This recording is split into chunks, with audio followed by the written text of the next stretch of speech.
3 and third, all down the division at the moment. The heavyweight division now is the most exciting I've seen since I've been involved in boxing.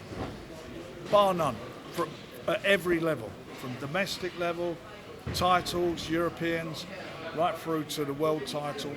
Everything is so exciting. And there's so many exciting fights there to be made. And the two guys tonight made massive statements in a big way.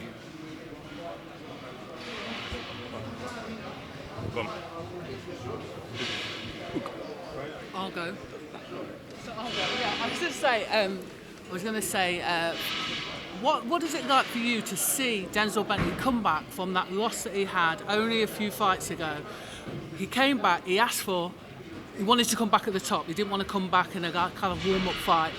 How much do you appreciate that, and has it paid dividends? I appreciate it because we had the belief in him.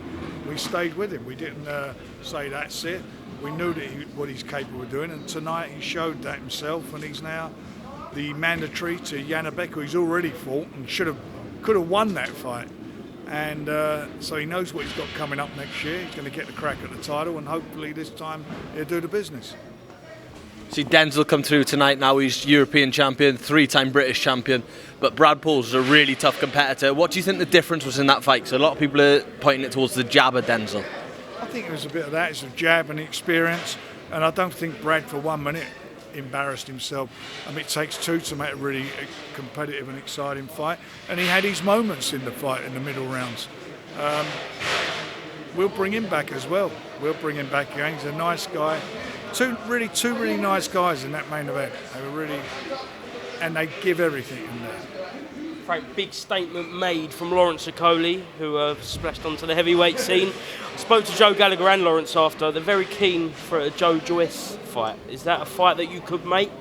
Well, it's a fight we can make. I mean, heavyweights, we're blessed with heavyweights at Queensbury, and there's some great fights there to be made.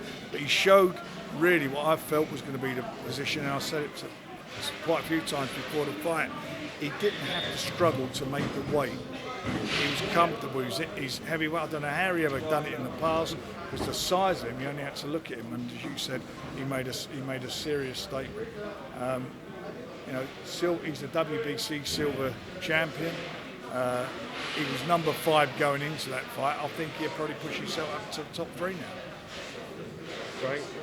Exemplary from Denzel today. Queensbury at the top of British boxing once again.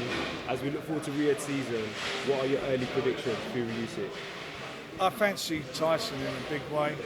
The first fight was an unbelievable fight for me. It was the two best heavyweights of the 21st century fighting each other, and they gave a tremendous performance, split decision. I thought there was a fag paper in it, and this time round, I think the fact that they shared a ring together, the fact they know each other's strengths and weaknesses, it's going to be who can exploit them, who knows who can capitalise on what they feel the other guy's weaknesses are, and I think that'll be Tyson. Frank, pro boxing fans, Billy Joe Saunders feels that if Tyson switched on, he can win this fight easily. Do you agree with him there? I don't think it's going to be easy, but I think he can win it. You know, I'm not going to disrespect Alexander Usyk. He's, according to a lot of people, the best heavyweight of his generation, which is brilliant, because if Tyson beats him, he then becomes the best heavyweight of his generation. I wouldn't disrespect him at all. He's done everything that's been asked of him. You know, as an amateur, as a pro, he's undefeated. Frank, see Joe Joyce sat next to you there. What's the plan for Joe? We'll be making an announcement for Joe, I hope, this week coming up.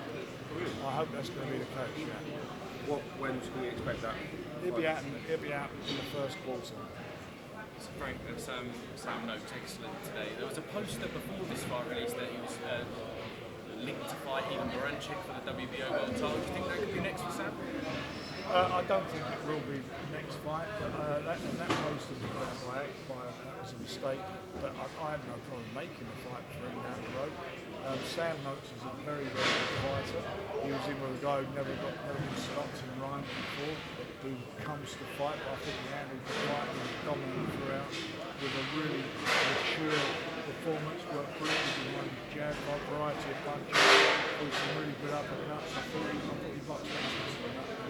He's one the Queensbury style where we'll get him into a position where he will fight. Okay, we've just seen Denzel Bentley obviously beat Darren Till, but he's saying that no one's pushing the fight. Hamza Shiraz, definitely a fight you'd be up for making between him and Well, listen, for me, if those two guys win world title fights, it's a no-brainer, isn't it? I think we all want to see that. Frank, can I get your reaction to Bob Arum's suggested that he's going to be meeting with DAZN reps once his Top Rank deal ends and the possibility of Top Rank moving over to the DAZN? I know nothing about that. If he's going to do that, he's going to do it. I can ask you as well too, you worked with Tommy Fury in the past. Tommy Fury has now pulled out his fight with Darren Till. Just your thoughts on that? I haven't thought about it at all, to be quite honest. He's pulled out for a reason. It's not on. I'm sure they'll find another opponent to fight. Have you seen the shape of Fury? Tyson Fury, that is? Tyson is in tremendous shape, both physically but more importantly mentally. He's in a good position, and he's ready to go. And I really do think he's going to do the business. Can you say if, regardless of whatever the outcome is, that Anthony Joshua will be the next opponent for him? I can't say that at all. Fair enough, Frank. I can't say that. Honestly, I can't. Thank you, Frank. Thank you, Frank.